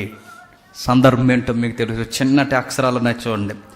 దావీదు బెత్షెబా యొద్దకు వెళ్ళిన తర్వాత నాతాను ప్రవక్త అతని యొద్దకు వచ్చినప్పుడు అతను రచించిన కీర్తన. ఈ కీర్తన ఎప్పుడు రాస్తున్నాడంటే దావీదు గారు గుర్తుపెట్టుకోండి, పెద్దగా ఫోజిస్తూ కూర్చున్నాడు. ఎవరు? దావీదు గారు. చేయాల్సినంత నష్టం అంతా జరిగిపోయింది. పాపం ఎలా ఉంటుందో గుర్తుపెట్టుకోండి. ఎప్పుడు ఒకడొచ్చి చెబితే గాని నేను పాపపు స్థితిలో ఉన్నానని దావీదుకి అర్థం అవ్వట్లేదంటే ఎంత డేంజర్ జోన్లో ఉన్నాడో ఒకసారి మనం అర్థం చేసుకోవాలి. నేను పాపం చేసేదని కూడా నాకు అర్థం కావట్లేదంటే పాపం ఎంత వాడిక వ్యసనం అయిపోయిందో చూడండి దావీదు గారికి. కానీ విచిత్రం ఏంటో చెప్పనా, దావీదు గారి జీవితంలో ఒకే ఒక్క పాపం అంట. ఏంటది? బెత్షెబాతో పాపం చేయడం. ఒక్క పాపం చేసిన వాడు ఎలా ఏడ్చాడా అంటే గుర్తుపెట్టుకోండి, పరుపు లేచిపోయేలా ఏడ్చాడట. ఏంటది? పరుపు కొట్టుకొని పోయేలా ఏడ్చాడట. యేసుక్రీస్తు వారు పాదాలు కడగాలంటే, పాదాలు కడగడానికి మినిమం ఒక చెంబుడు నీళ్ళు, ఒక చెంబుడు ఉండాలి. మరి పరుపే లేచిపోవాలంటే ఎంత ఏడవాలి? ఏడుస్తుందని చెప్పి బాటిల్ లీక్ చేస్తామా? అంటే ఎంతగా ఏడ్చాడో చెబుతున్నాడు చూడండి. ఏడ్చేలా ఎంతగా ఎంత ఎక్కెక్కి ఏడుస్తున్నావంటే తన లైఫ్లో ఒకే ఒక మిస్టేక్ అంట. దేవుడే చెప్పాడు, దావీదు బత్షెబా విషయంలో తప్ప ఇక ఏ తప్పు చేయలేదని. ఆ ఒక్క తప్పు కొరకే ఇంతగా ఈయన ప్రాలాపన చేసి ఇంతగా దుఃఖపడి ఏడిస్తే మా లైఫ్లో ఎన్ని తప్పులు ఉన్నాయి. ఏడుస్తున్నాం అసలు. ఒక్క తప్పుకే పరుపులు వేసిపోతే మరి మన తప్పులకి ఇంకేం లేచిపోవాలి? పరుపు ఒక్క తప్పుకే లేవాల్సి ఉంటే నిజానికి ఇలా అనొచ్చేమో, నీ మంచం కూడా లేచి వెళ్ళిపోవాలి. అంత అంతగా ఏడవాలి. ఎన్ని చేస్తా ఉంటారు రోజులు వేసిన దగ్గర నుంచి? ఒకటా రెండా? పుట్టిన దగ్గర నుంచి ఈ రోజు వరకు ఒక్కటా రెండా లెక్క పెట్టడం మొదలు పెడితే లెక్కలేయడమే ఆలస్యం అయిపోద్దేమో. అన్ని పాపాలు చేశాం మనం. దావీదు గారు చూడండి, ఒక్క పాపానికి ఆయన ఏమంటాడు, ఎంత ఒప్పుకుంటున్నాడు చూడండి. నాతాను వచ్చి అన్నాడట, ఎంత ధైర్యంగా అన్నాడు చూడండి. నాతాను వచ్చి నువ్వే ఆయన ముఖం మీద వెళ్ళిట్టాడు, నువ్వే, అది నువ్వే. నేను చెప్పిన కథలో సారాంశం ఎవరో తెలుసా? దావీదు నువ్వే అనగానే సింహాసనం మీద కుప్ప కూలిపోయాడు. నేనా? ఎస్, నువ్వే. నువ్వే ఆ తప్పు చేసింది, నువ్వే ఆ తప్పు చేసింది, ఆ దిగజారుడు పని చేసింది నువ్వే దావీదు అనగానే, నువ్వే నాకు చెప్పేదల్లా. నా పాపం నాకు అర్థమవునంతగా నా కళ్ళు కప్పేసిందని నాకు అర్థమైంది. నా కళ్ళులకి పొరల కమ్మేసింది పాపం. నా స్థితి ఎంత గొడ్డుబారిపోయిందో నాకు అర్థమవుతుంది. ఆ రోజు ఏడవడం మొదలుపెట్టాడు, ఏడుస్తూనే ఉన్నాడు చచ్చిపోయే వరకు. ప్రతిరోజు చాలా డల్ అయిపోయాడు దావీదు. తెలిసి తప్పు తర్వాత చాలా డల్ అయిపోయాడు. కొడుకులు ముఖం మీద ఊచేలా మాట్లాడుతున్నా సర్లే అనేవాడట. ఎందుకు? ఆయన దృష్టికి నీకంత సీన్ లేదు అని. మనం ఎప్పుడు మౌనంగా ఉంటామో తెలుసా? ఎప్పుడు మనం దిగిపోయి మాట్లాడుకు మనం ఎప్పుడు అనుకోగలమో తెలుసా? నేనేంటో నాకు అర్థమైనప్పుడు నేను దిగిపోయి మాట్లాడగలను. నేను ఊరకే పొగరగా మాట్లాడుతున్నాను, దాని అర్థం ఏంటో తెలుసా? నీకు సరి అయిన మారు మనసు లేదు.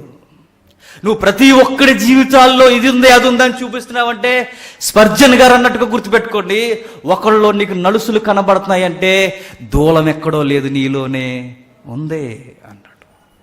దావీదుకి అర్థమైందట, నేను అతిపెద్ద దూలాన్ని మోస్తున్నాను, నా జీవితంలో ఒక్క తప్పని మీ దేవుడా నువ్వు అంటున్నావు కానీ నేను భరించలేకపోతున్నాను అయ్యా. ఆయన ఏమంటున్నాడు చూడండి 2వ వచనంలో, నా పాపములు పోవున్నట్లు నన్ను పవిత్రపరచుము, నా అతిక్రమములు నాకు తెలిసే ఉన్నవి. ఆ మాట ఎలా ఉంది? నా అతిక్రమం నాకు తెలిసే ఉన్నవి. ఇంకా ఎలా కూడా అనొచ్చు ఆ మాట, తెలిసి తెలిసి తెలిసి తెలిసి చేశాను ప్రభువా. నీ మనస్సాక్షి నన్ను గద్దిస్తున్నా అవన్నీ తప్పని తెలిసే ఉన్నవి, అయినా నేనేం చేశాను తెలుసా? పాపం చేశాను నేను. నీ ఎదుట ముఖం ఎలా ఎత్తుకోవాలో నాకు అర్థం కావట్లేదు దేవా. నా పాపం ఎల్లప్పుడు నా ఎదుటే ఉంది, నా కళ్ళ ముందు కనబడుతుంది.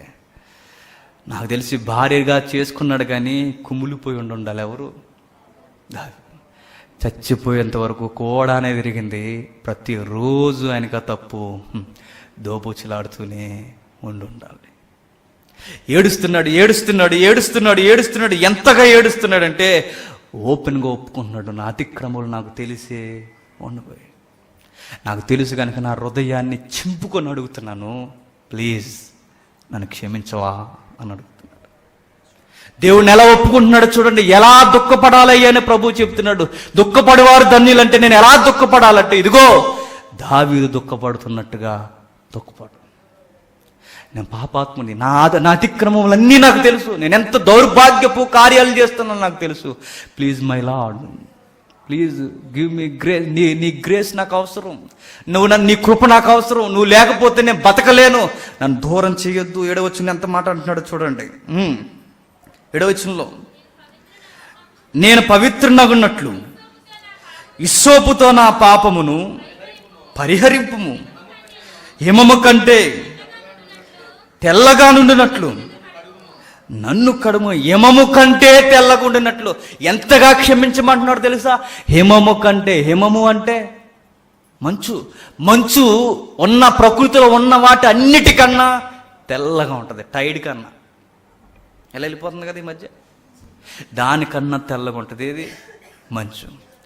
కానీ మంచు కన్నా తెల్లగా ఉండేది ఒకటి ఉంది. ఎప్పుడన్నా మీకు గుర్తించారు లేదు?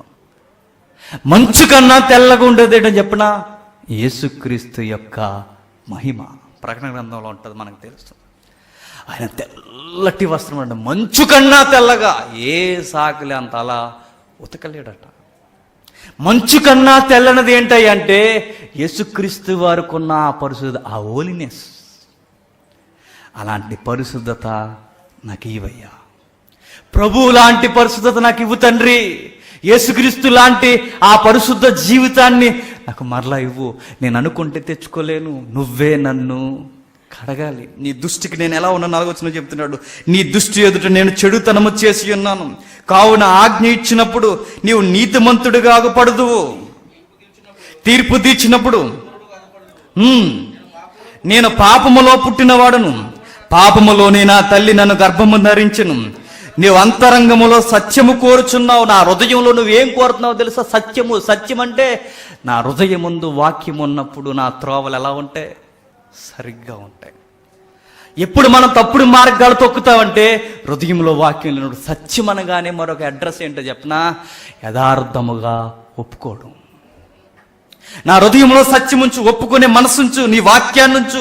నీ వాక్యమే యథార్థమైనది, అందులో ఉంచి నన్ను నడిపించు. నా ఆంతర్యమును నాకు జ్ఞానము తెలియచేయదు. నేను పవిత్రునగునట్లు ఇస్సోపుతో నా పాపము పరిహరింపుము. నాకు తెలియచేయి. నేను తెలియచేసావు, నా తను వచ్చి తెలియజేశాడు. ఇంకా తెలియజేయి. ఇంకా ఏం చేశాను? నా మిస్టేక్స్ నాకు అర్థం కావట్లేదు. ఇలా ఒప్పుకునేవారు కావాలట.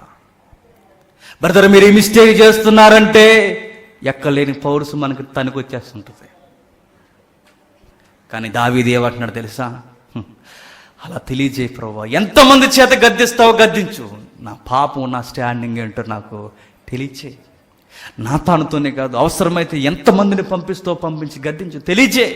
నీ ఆజ్ఞ ఏంటో, నీ ఎంత నీతిమంతుడుగా ఉన్నావో, నా ఆంతర్యం ఎంత దౌర్భాగ్యంగా ఉందో, నేను ఎలాంటి పరిస్థితుల్లో పుట్టి పెరిగి ఎలా బతికేస్తున్నానో నాకు అన్నీ తెలియచేయి.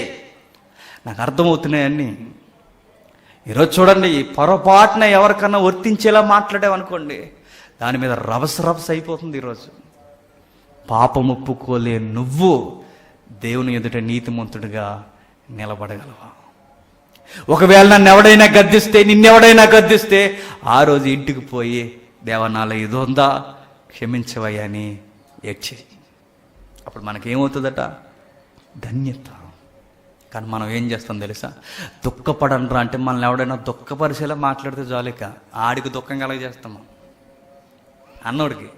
ఇంకా ఆడికి ఇంక నిద్ర ఉండదు. ఇక అలా చేస్తాం. కానీ గుర్తుపెట్టుకోండి, యేసుక్రీస్తు వారు చెప్పిన ఒక గొప్ప మర్మం ఏంటంటే, నీ భక్తిలో మీరు ఎదగాలంటే ఏడ్చేయండి. 10వ వచనం, దేవా నా యందు శుద్ధ హృదయము కలుగు చేయము, నా అంతరంగములో స్థిరమైన మనసు నూతనముగా పుట్టించుము. నా యందు శుద్ధ హృదయము కలుగు చేయము, నా అంతరంగములో స్థిరమైన మనస్సును నూతనముగా పుట్టించి. నా మనసుకు స్థిరం లేదు. కొంచెంసేపు బాగుంటాను, కొంచెంసేపు బాగోను, కొంచెంసేపు నీ సన్నిధిలో పవిత్రంగా ఉంటాను, మళ్ళీ ఇంటికి పోయి రకరకాలుగా ఉంటాను, ఇక్కడ ఉన్నప్పుడు పవిత్రంగా ఉంటాను. నాకు స్థిరమైన మనస్సు లేదయ్యా. నన్ను స్థిరముగా ఉంచు, నన్ను నిలకడగా కట్టు. ఇదిగో మరలా చెప్తున్నాను, మరలా నూతనమైన హృదయం నాకు ఇవ్వు. దాన్ని తీసే మారు మనసు ఏంటో చెప్పనా? అలాగే ఒకసారి మీకు చెప్పాను. మారు మనసు అంటే మరో మనసు. ఆ పాత మనసు చచ్చిపోవాలి, మరొక మనసు రావాలి. అలాంటి మనసు కావాలంటే మరొక మనసు, మరొక నూతనమైనది నాకు పుట్టించు. నీ సన్నిధిలో నుండి నన్ను త్రోసే. మరొక రిక్వెస్ట్ పెడుతున్నాడు, ఏంటి? నీ సన్నిధిలో నుండి నన్ను త్రోసేయకు. మరలా మీకు జ్ఞాపకం చేస్తున్నాను, దుఃఖపడేవారు ధన్యులు అంటే ఎలా దుఃఖపడాలంటే, ఇదిగో ఇన్ని పాయింట్స్ మనం లేవనెత్తి దుఃఖపడాలట. నాకు అన్నీ తెలిసే నేను చేశాను, నేను పాపాత్మను ఒప్పుకోవాలట. ఇంకా ఏంటో తెలిసిన నా అంతరంగం మంచిది కదా ఒప్పుకోవాలట. నాకు స్థిరమైన మనసు అని ఏడవాలట. ఇంకో విషయం ఏంటో చెప్పనా? మరొక విషయం, నీ సన్నిధి నుండి నన్ను దూరం చెయ్యొద్దని ఏడవాలట. ఇలా దుఃఖపడాలట. నీ సన్నిధి నుండి నన్ను త్రోసివేయకంటే గుర్తుపెట్టుకోండి, ఈరోజు దేవుని సన్నిధికి రాకపోయినా మనకు పెద్ద ప్రాబ్లం ఏమీ కాదు.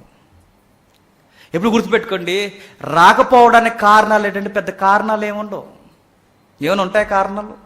ఏముండవు. నిజానికి నువ్వు రాకపోవడానికి కారణం ఏంటని దేవుడు అడిగితే ఏ కారణాలు చెబుతాం? 5 కారణాలు ఉంటాయని రాకపోవడం నెక్స్ట్ మెసేజ్లో చెప్తాను. ఒకడు సంఘానికి రాకుండా ఉంటున్నాడంటే 5 కారణాలు ఉంటాయట. ఈ 5 కారణాలు దాటి ఏ కారణం మనిషి చెప్పలేడట. 5 కారణాలు దేవుని ఎదుట కూడా మనం చెప్పలేమట. ఎలా మానేస్తున్నావు సంఘాన్ని, దేవుని సన్నిధిని? దావీదు చూడండి, నీ సన్నిధి ఎంత వరి అయిపోతున్నాడు చూడండి. నేను చేసిన తప్పుని బట్టి నీ సన్నిధి నుండి, నీ సంఘం నుండి నన్ను దూరం చేయొద్దు ప్లీజ్. నాకంటూ ఒక పాత్ర ఇచ్చావు సంఘంలో, నాకంటూ ఒక స్థితినిచ్చావు సంఘంలో, నీ సన్నిధిలో. అలాంటి పొజిషన్ నుంచి నన్ను దిగదార్చొద్దు దేవా ప్లీజ్ అని అడుగుతున్నాడు. మరొక మంచి మాట అంటున్నాడు చూడండి, నీ పరిశుద్ధాత్మను నా యొద్ద నుండి తీసివేయకు. దేని కొరకు దుఃఖించాలి అంటే ఇన్ని పాయింట్స్లో మరింత భయంకరమైన పాయింట్ ఏంటంటే, పాపం చేస్తే ఆత్మ మనలో నుండి వెళ్ళిపోతుందట. నీ పరిశుద్ధాత్మ నా దగ్గర నుండి దూరం చేయొద్దు. ఆయన లేకపోతే నాకు గద్దింపు ఉండదు, ఆయన లేకపోతే నడిపింపు ఉండదు, ఆయన లేకపోతే నేను పాపాన్ని ఒప్పుకోలేను. నీ ఆత్మను దయచేసి దూరం చేయొద్దు. అసలు పరిశుద్ధాత్మని యొక్క ప్రస్తావన ఏముంటుంది మన లైఫ్లో? ఉంటుందా? ఎప్పుడో ఎవరైనా నాకు లెసన్ చెబితే ఈయన కూడా ఒక ఆయన ఉన్నాడు కదా అనుకుంటాం మనం. ఈయన కూడా ఉన్నాడండి అన్న ఫీలింగ్ అప్పుడు వస్తుంది మనకి. ఆయన గురించి మాట్లాడేంత వరకు పరిశుద్ధాత్మని ఎవ్రీడే మన లైఫ్లో తలపోస్తూ జీవించేవారు ఎంతమంది లేరు. కానీ దావీదు అంటున్నాడు, నీ పరిశుద్ధాత్మని అనుభవించిన ఆ అనుభవంలో నుంచి నన్ను తీసేయద్దు. ఎప్పుడు గుర్తుపెట్టుకోండి, ఒక భక్తుడు అంటాడు, పాపం చేసినప్పుడట మనిషిలో అప్పటి వరకు ఉన్న వాడు వాగ్దాటి, అప్పటి వరకు ఉన్న వాడు ఉనికి, ఎప్పుడైతే వాడు జారుడ జీవితంలోకి దిగాడో స్పష్టంగా కనపడదట వాళ్ళు హోలీనెస్ పోయిందని. అదే గుర్తు. మీకు ఎవరో కనిపించకపోవచ్చు, ఒకసారి మీరు గమనించండి, స్పీకర్లను గమనించండి, వాళ్ళ డెమోగా అందరికి కనబడతారు కాబట్టి మీరు వాళ్ళని చూడండి. ఒక పడిపోయిన స్పీకర్ని చూడండి, అంతకుముందు ఆయన మాట్లాడుతున్న ఏ మాట అయినా బలా అన్నట్టుంటుంది. అంతకుముందు ఏ మాట మాట్లాడినా మన హృదయాన్ని పొడిసేసినట్టుంటుంది. ఈసారి ఆయన ఒక్క మాట కూడా మాట్లాడమే కాదు, కనీసం ఆయన మెసేజ్ కూడా మనం వినలేకపోతున్నామంటే హోలీనెస్ పోయింది. తెలిసిపోతుంది. పాపం ఎప్పుడైతే మనలో తిష్ట వేసి కూర్చుందో ఆత్మ వెళ్ళిపోద్ది. ఆత్మ ఎప్పుడైతే వెళ్ళిపోయిందో ఆ ప్రసన్నత నా లైఫ్లో, నా ముఖంలో కూడా కనబడదు. మీరు కావాలంటే అబ్జర్వ్ చేయండి. నీతిగా, యథార్థంగా, నిజాయితీగా బతుకుతున్నవాడు ఎప్పుడు చూడండి వాడు డిఫరెంట్గా కనబడతా ఉంటాడు. మీకు అదే చూడండి, భక్తులు అప్పుడప్పుడు మనకి చాలా భక్తి కలిగిన స్త్రీలు కనబడతారు. వాళ్ళ లైఫ్లో ఏముండవు, అంత సుఖ సౌఖ్యాలు ఏముండవు, కానీ ఆ తల్లిని చూస్తే అనిపిస్తుంది చాలా పరిశుద్ధంగా కనబడుతుంటుంది. ఎందుకలా ఆ హోలీనెస్ ఎలా వచ్చింది అంటే దేవుడు.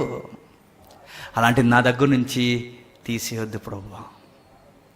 కిరీటం పెట్టుకున్నా నాకు లేని, నాకు కనిపించిన అందం ఏంటో చెప్పినా నీ ఆత్మ లేకపోతే అందం లేదు నా జీవితానికి. అందుకే నీ ఆత్మ నాకు ఉంచు. మరొక మంచి మాట అంటున్నాడు 12వ వచనం, నీ రక్షణ ఆనందము నాకు మరలా పుట్టించుము, సమ్మతి గల మనస్సు కలగచేసి నన్ను దృఢపరచుము. ఏమంటున్నాడు? నీ రక్షణ ఆనందం. ఒకప్పుడు దేవుని పనిలో చాలా ఆనందంగా ఉండేవాడిని, దేవుని కొరకు పరిగెడుతుంటే ఎంతో ఆనందం ఉండేది. ఈరోజు దేవుని పని అంటే బోరు కొడుతుంది నాకు. ఈరోజు దేవుని పని అంటే నాకు పెద్ద పట్టడం లేదు. ఈరోజు దేవుని అనగా నీ పని అనగానే నాకు పెద్దగా ఎక్కడం లేదని ఒక మనసు నీలోకి వచ్చిందంటే, నీకు దేవుని యొక్క సన్నిధిలో బోర్ ఫీల్ అవుతున్నావంటే నీకు రక్షణ ఆనందం పోయింది. రక్షణ ఆనందం అంటే ఎట్లా ఉంటుందో చెప్పనా? ఆ రక్షణ అనుభవం వచ్చిన తర్వాత దేవుని మాటలు వినడం అన్నా, దేవుని మాటలు మనం ధ్యానించుకుంటూ ఉండడం అన్నా, ఎప్పుడు అదే ధ్యానంలో మనం తేలుతూ ఉన్నప్పుడు ఆ ఆనందమే వేరు. లోకంలో అంటే భక్తులు ఎలా ఉంటారో తెలుసా? ఏదో ఆలోచిస్తున్నట్టు ఉంటారట. నిజంగా మీరు ఎప్పుడు గుర్తుపెట్టుకోండి, ఇక్కడ గంటలు గంటలు మాట్లాడతాం కదా మనం. నిజంగా ఇక్కడ నేనంటే నేను కాదు, ఎవరైనా ప్రసంగికుల మీద చూడండి, ఇక్కడ గంటలు గంటలు మాట్లాడేవారు వారి పర్సనల్ లైఫ్లో చూడండి, వాళ్ళు ఏదో ధ్యానంలో ఉంటారు, పెద్ద ఎక్కువ మాట్లాడరు. ఇక్కడే ఎందుకు మాట్లాడుతున్నారు అక్కడంటే వాళ్ళు ఏదో ఉంది రక్షణ ఆనందం వాళ్ళకి. స్టార్టింగ్లో మేము ఎలా ప్రిపేర్ అయ్యామో తెలిసి నడుస్తూ పోతూ మాలో మేము మాట్లాడుకుంటే దారిని పిచ్చోళ్ళు రేళ్ళు అనుకునేవారు.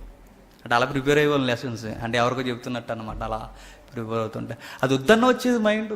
ఎక్కడికి పోయినా ఏ పని చేసినా అదే మాటలు, అక్కడ ఇలా అన్నాడు, అక్కడ ఇలా అన్నాడు, ఇది ఎలా చెప్పాలి, ఇది ఎలా చెప్పాలి, ఇది ఎలా. అది ఎలా ఉంటుంది చెప్పిన? రక్షణ ఆనందం. వాక్యం అంటే ఆనందం. ఇలా తరగతుల్లో గంటల గంటలు కూర్చోవడం అంటే ఆనందం. దేవుని సన్నిధిలో గంటల గంటలు, రోజులు రోజులు గడపడం అంటే ఆనందం. ఆయన మాటలంటే పులకింత. ఇదే రక్షణ ఆనందం. నువ్వు దేవుని వాక్యాన్ని కానీ సన్నిధిలో కానీ నువ్వు బోర్ ఫీల్ అవుతున్నావు అంటే నీకు రక్షణ ఆనందం ఎప్పుడో పోయింది. అందుకే ఏడవాలి, దేవా నాకు రక్షణ ఆనందం ఇవ్వయ్యా. నా పాపాలు క్షమించి ఆ కుటుంబంలో సభ్యత్వం ఇచ్చావని ఒకసారి జ్ఞాపకం చేసి, నా బాధ్యత జ్ఞాపకం చేసి నన్ను నడిపించవయ్యా అని ఏడవాలట. అలా ఏడిస్తే ఏమవుద్దట? ధన్యత. ఏడ్చేవారు ధన్యులు, దుఃఖపడేవారు ధన్యులు. దుఃఖపడే అనే మాటకి ఏమన్నాడంటే లూకా గారు, ఏడ్చేవారు ధన్యులు. ఇప్పుడు ఏడ్చేవారు ధన్యులు అంటే ఈ లైఫ్లో ఏడకపోతే రేపొద్దున జీవితాంతం అనిత్యత్వంలో ఏడుస్తూనే ఉంటాం. ఆ ఏడుపుకి అర్థం, పరమార్థం ఉండదు. ఇప్పుడు ఏడమన్న రోజులు మనం ఏడమట, ఆ రోజు వద్దన్న ఏడుస్తామట. కన్నీటి ప్రార్థనలు ఇక్కడ ఉండవట. చచ్చిపోయాక అంతా కన్నీటి ప్రార్థనేనట. ఎక్కడ? నరకంలో. అప్పుడు ఆత్మల భారం పెరిగిపోద్దంట మనకి. అయ్యో ప్రభు, ఇంకా 5 సహోదరులు ఉన్నారు, మాకు ఆత్మలు రక్షించు. ఇక్కడ ఉన్నప్పుడు పట్టదు మనకి. ఎక్కడ? భూమి మీద ఉన్నప్పుడు ఎక్కదు. వెళ్ళిపోయిన తర్వాత ఇతరుల ఆత్మలు రక్షింపడాలని కోరుకుంటామట. ఆ రోజు నీ సలహా, నీ బోడి సలహాలు ఎవడో తీసుకోడట. నువ్వు ఏడవలసిన టైంలో ఏడవలేదు. ఇంకా మరొక మంచి మాట ముగించుకుందాం. 17వ వచనం, అదే 51వ అధ్యాయం 17వ వచనం ఏమని ల్యాండింగ్ ఇస్తున్నాడో చూడండి. విరిగిన మనస్సు దేవునికి ఇష్టమైన బలులు, దేవా విరిగి నలిగిన హృదయము నీవు అలక్ష్యము చేయవు. విరిగి నలిగిన హృదయం ఏం చేయడట? అలక్ష్యము చేయడట. అసలు ఈ రోజు నేను ఒక లెసన్ చెప్పాలి. స్క్రీన్ లేక, బాబు లేక క్లాస్ మారిపోయింది అనమాట. అంటే ఎగ్జామ్ రాయడానికి వెళ్ళాడు కదా, వచ్చే వారం వీలైతే చెప్తాం. మీకు చెప్పారు, వచ్చే వారం క్లాసు చూద్దామని మనం చెప్పాం కదా. భక్తులందరూ ఏడుస్తూ దుఃఖపడుతూ ఉన్నప్పుడు దేవుడు ఎందుకు అలా చూస్తూ వదిలేశాడంటే ఒక విషయం గుర్తుపెట్టుకోండి, దుఃఖపడేవారు ధన్యులవుతారు కనుక. 1వ శతాబ్దం నుండి 3వ శతాబ్దం వరకు లెక్కలేనంత మంది క్రైస్తవులు చనిపోతుంటే ఎందుకైనా చూస్తూ అలా వదిలేశాడు. కన్నీళ్లతో ఎందుకు అలా వదిలేశాడంటే ఇప్పుడు ఏడిస్తేనే వాళ్ళకి ధన్య జీవితం వస్తుంది. ఎవడైనను క్రైస్తవుడైనందుకు ఏమట? బాధ అనుభవించాలట. మరొక మాట ఉంటుంది, క్రీస్తు యేసునందు సద్భక్తితో బ్రతకనుద్ది ఉద్దేశం ఉంటేనే ఏమొస్తుందట? హింసట. కానీ సాతాను ఎంత మెలిటేసాడు. ఈరోజు అదే లెసన్ చెప్పాలి. 1వ శతాబ్దం 3వ శతాబ్దం వరకు సంఘం ఎప్పుడు పెట్టిరేగిపోయిందంటే శ్రమల్లో తోసే కొద్ది, శ్రమల్లో కొట్టేసి దుష్టుడు అన్నట అయిపోయారు. ఎదవలు అనుకున్నాడు. ఎవరిని చూసి? క్రైస్తవుని చూసి. చంపేస్తాను అయిపోయారు అనుకున్నాడు. కానీ వాడికి తెలియని రహస్యం ఏంటంటే ఒత్తిడి వచ్చే కొలది, దుఃఖం వచ్చే కొలది వారి జీవితాలు ధన్య జీవితాలు అయిపోతున్నాయి. ఆ లాజిక్ కాడ పట్టేసుకున్నట్టు. అందుకు వాడు ఏం చేశాడంటే మరలా 16-17 శతాబ్దం వరకు అంతా చీకటి కాలంలో నడిపించాడు. మరలా మిషనరీలు వేసేసరికి మరలా ఏం చేశాడంటే శ్రమలు వచ్చేసరికి మరలా ధన్య జీవితాలు అయ్యాయి. అప్పుడు వాడు ఏం చేశాడు తెలుసా? క్రైస్తవ్యం మీద ఒత్తిడి తీసుకొస్తే వీళ్ళ ధన్య జీవితాలు అయిపోతుంది. అందుకే మనం ఏం చేయాలంటే వాగ్దాన ప్రసంగాలు నేర్పించలేదు, కానీ సెట్ చేశాడు అనమాట. అందుకే వీళ్ళకి దుఃఖం కొరకు, నలిగిపోవడం కొరకు చెప్పకూడదు. వీళ్ళకి ఏమి నేర్పించాలంటే, ఇప్పుడు చూడండి ఈరోజు సంఘంలో ఎక్కడ బాధ ఉంది, నిమ్మలంగా రెడీ చేసాడు సంఘాన్ని. ఏడ్చే పరిస్థితి లేదు. ఏ బాధ వినండి, మీ జీవితాలు దీవింపడుగాక, మీకు అవ్వచ్చుగాక, మీ కుటుంబాలు ఇవ్వచ్చుగాక. ఏ సార్వత్రిక సంఘంలో, ఏ స్థానిక సంఘంలో ఎక్కడ చూసినా అనేక చోట్ల మనకు వినబడుతున్న 99% బాధ ఏముందయ్యా అంటే మన మనస్సును అనగా మనకి ఏదో లౌకికమైన ఓదార్పునిచ్చే మెసేజ్లే తప్ప నలిగిపోయి ఏడవండి అని చెప్పే మెసేజ్ లేవు. అంటే దాని అర్థం ఏంటో చెప్పినా వాడికి తెలిసిపోయింది. క్రైస్తవులు శ్రమ పడితే క్వాలిటీ క్రిస్టియానిటీ వస్తుందని వాడు బోధన మార్చేసి ఏం చేశాడు తెలుసా? సుఖపడిపోండి అన్నాడు. సుఖపడితే దేవునికి దూరం అయిపోతాం, దుఃఖపడితే దేవునికి దగ్గర అయిపోతాం. వాడికి అర్థమై ఏం చేశాడు తెలుసా? సుఖపడిపోండి అన్నాడు. మనం ఏమనుకుంటాం? సుఖపడిపోయాట దేవుడు చాలా బాగా దీవించేసాడు అనుకుంటాం. మనంతా రివర్స్. బాగా సుఖం అలవాటైపోయి దేవుడు నన్ను ఎంత బ్లెస్ చేసాడండి అనుకుంటామట. కానీ బైబిల్ ముక్కు మీద ఏలెట్టి ఏం చెప్తుందో చూడండి. 2వ కొరింథీయులకు రాసిన పత్రిక ముగించుకుందాం. కొరింథీయులకు రాసిన 2వ పత్రిక 7వ అధ్యాయం, కొరింథీయులకు రాసిన 2వ పత్రిక 7వ అధ్యాయం 10వ వచనం. కొరింథీయులకు రాసిన 2వ పత్రిక 7వ అధ్యాయం 10వ వచనం. దైవ చిత్తానుసారమైన దుఃఖము, రక్షణార్థమైన మారు మనస్సు కలుగొచ్చే. దుఃఖం ఉంటే ఏమవుద్దట? దైవ చిత్తానుసారమైన దుఃఖం ఉంటే ఏమవుద్దట? రక్షణార్థమైన మారు మనసు వస్తుంది. అందుకే యేసుక్రీస్తు వారు ఏమన్నారంటే దుఃఖపడువారు ధన్యులు, ఎందుకంటే వారికి రక్షణార్థమైన మారు మనసు వస్తుంది. మరలా మీకు ఒక్కసారి జ్ఞాపకం చేసి ముగిస్తాను. దుఃఖపడువారు ధన్యులు అంటే ఎలా దుఃఖపడాలో ఇప్పటివరకు చూసిన సందర్భాలు యాకోబులా, పాపాత్మురాల్లా, దావీదులా, ఇంకా మనకి ఏవేల గ్రంథంలో దేవుడు హృదయాలు చింపుకొని ఏడమన్నట్టుగా ఎలాంటి అడుగుల్లో మనం ఏడవడం నేర్చుకోవాలట. అప్పుడు నాకు ధన్యత ఏంటంటే నువ్వు రక్షణార్థమైన మారు మనసు నీకు వస్తుంది. ఇప్పుడు ఏడిస్తే అప్పుడు సంతోషంగా ఉంటావు, ఇప్పుడు సంతోషంగా ఉంటే ఆ రోజు ఏడుస్తూనే నీ జీవితం ముగిసిపోతుంది. అందుకే లోకానికి వాడు ఏం నేర్పించాడంటే ఏడ్చేవారు దరిద్రులు అన్నాడు, సంతోషించేవాడిని ధన్యులు అన్నాడు. వాడు చాలా తెలివిగా లోకాన్ని నడిపించాడు. ఎవ్రీడే ఎంజాయ్ అన్నాడు. ఒక స్లోగన్లా మాట్లాడేసుకుంటారు కదండి, అది ఎంజాయ్. బతుకున్నా అంటే ఎంజాయ్ చేయాలరా అంటామా. ఎందుకంత ఒత్తిడి మాట తీసుకొచ్చాడంటే యేసుక్రీస్తు వారు కొండ మీద చెప్పాడు కనుక లోకానికి ఒక సామెతలుగా నేర్పించాడు. ఇప్పుడు ఎంజాయ్ చేయకపోతే చచ్చిపోయి ఎంజాయ్ చేస్తావరా అంటాడు. నిజమే, చచ్చిపోయి ఏమి ఎంజాయ్ చేయవు, చచ్చిపోయి ఎంజాయ్ చేస్తావా అంటే ఏడిపోయాడు. మాటల్లో మళ్ళీ రహస్యం ఉంది. ఆడు నిజంగానే చెప్తే చూడు, ఇప్పుడు ఎంజాయ్ చేయకపోతే ఎప్పుడు ఎంజాయ్ చేస్తావు అంటే ఎప్పుడు ఇంకా చచ్చిపోయాక అస్సలు ఎంజాయ్ ఉండదు నీకు. ఎవ్రీడే దుఃఖం. ఆ రోజు పండ్లు బిగిస్తామట, కళ్ళంటే నీళ్ళు గారుతూ ఉంటాయట, శ్రమ ఎలా ఊడ్చుకోవాలో అర్థం కావదట, కేకలేస్తామట, ఏం చేయాలో అర్థం కాదట. ఒకరోజు బిక్కుని చచ్చిపోతాంలే అనుకున్నట్టుగా ఆ రోజు అనుకున్న ఆ చావు మన కళ్ళ ముందు కూడా ఉండదట.